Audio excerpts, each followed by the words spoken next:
ঈদের নামাজের পূর্বে তোমরা যাকাত ও ফিতরাটা যেটা আছে তোমরা আদায় করে দাও। এখানে অধিকারের কথা কিন্তু আছে, মিসকিনদের কথা কেন এখানে বলা হয়েছে?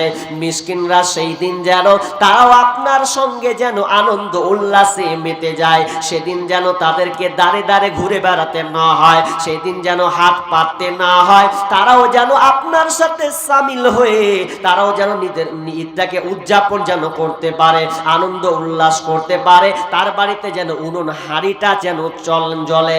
এই জন্য প্রত্যেকটা ব্যক্তিকে খেয়াল রাখতে হবে। বিশ্বনবী বলছেন যে তোমরা যারা যাকাত দাও তারা ঈদের মাঠে যাওয়ার আগে আগে গরিবদের পৌঁছে দাও। যদি আপনি দেন তাহলে আপনি পারলে নিজে তালাশ করে দেন অসহায় যারা আছে। আপনি ভাবছেন যে যে চাইতে আসবে তাকেই দিতে হবে, এমনটা নয়। আপনাকে আমি লিস্ট করে দেব এমন এমন পরিবার আমাদের এলাকায়, এমন এমন ঘর আছে যেই ঘরগুলোতে ওর প্রয়োজন আছে কিন্তু আসতে পারে না লজ্জাতে, না আমি চাইতে যাব না, কিন্তু ওই লোকটার সেই দিনকে উনুন জ্বলার আনন্দ করার জিনিস কিন্তু সে হাত কিন্তু পাতে না। তবে না, আপনাকে নিজে তালাশ করতে হবে কে বিধবা আছে, কে ইয়াতিম আছে, অসহায় আছে, ওর আজকে খাবারের দরকার আছে, আপনি লম্বা করে তাকে দিয়ে দেন, দেখবেন আপনার হকটা হয়ে যাবে।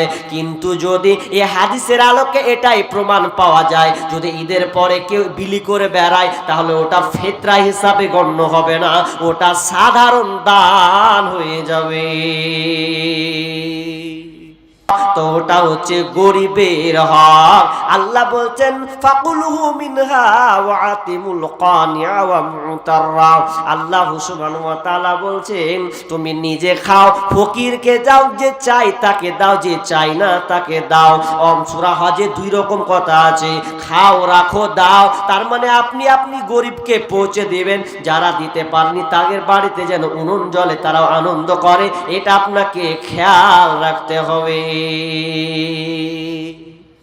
কিন্তু আপনাদের সমাজে কি আছে? ওরকম সিস্টেম আছে?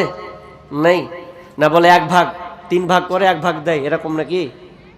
এখন নেই, ছিল, উঠে গেছে। এখন আমাদের ওদিকে হয়ে গেছে 2 কিলো করে দিয়ে দাও, সর্দারের কাছে যাবে, সর্দার ভাগ বিলি বন্টন করে দিবে, এরপরে নিজে যেটি থাকবে আত্মীয় স্বজনকে দিবে, ভাগ খাবে, রাখবে, খাবে। কিন্তু আমরা অ্যাকচুয়ালি যদি দেখতে চাই, আল্লাহ সুবহানাহু ওয়া তাআলা গরিবদের ব্যাপারে এমন ভাবে সিলেক্ট করেছেন, প্রত্যেকটা জিনিস আমরা যদি মেনে চলি তাহলে আমি বলতে পারি যে আপনার গ্রামে একটাও মিসকিন থাকবে না।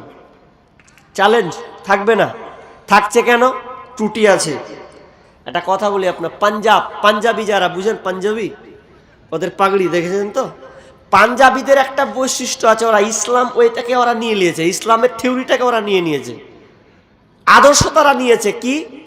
ওরা যদি 4 ভাই হয়, 4 ভাই, তো 4 ভাই, 3 ভাই ভালো পয়সাওয়ালা, একটা ভাই অচল।